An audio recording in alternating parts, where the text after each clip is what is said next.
సెలవనేదే లేని ఒక ఉద్యోగం. ఆ ఉద్యోగం ఏంటో చూడండి. భర్త ఆఫీస్ నుంచి ఇంటికి రాగానే ఇల్లు మొత్తం గందరగోళంగా ఉంటుంది. పిల్లలు ఒక గదిలో ఆడుకుంటుంటారు. డైనింగ్ టేబుల్ మీద తినే వాటి మీద ప్లేట్లు పెట్టకుండా అలాగే పడి ఉన్నాయి. సోఫా మీద దిండ్లు దుప్పట్లు చిందరవందరగా పడేసి తడిసిన టవల్స్ కూడా అలాగే ఉన్నాయి. అది చూసిన భర్త కంగారు పడి, ఏంటి దానికి ఏమైనా ఒంట్లో బాగాలేదు ఏంటి అనుకుంటూ బెడ్రూమ్లోకి వెళ్ళి చూస్తాడు.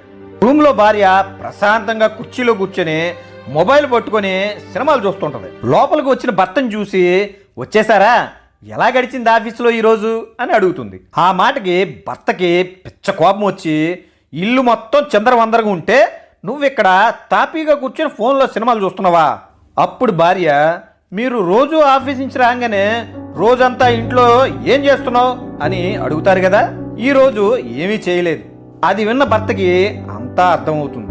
భర్త బయట ఉద్యోగం చేస్తాడు, హాలిడేస్ ఉంటాయి, వీకెండ్స్ ఉంటాయి, కానీ భార్యకి పిల్లల్ని చూసుకోవాలి, ఇంటి పని, వంట పని, రోజంతా ప్రతిరోజు.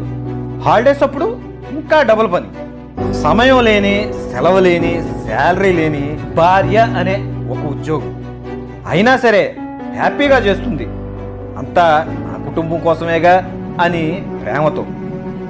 సో హస్బెండ్స్, రోజంతా ఖాళీయేగా, ఏం పని ఉంటుంది అని భార్యని తక్కువ చేసి మాట్లాడకండి.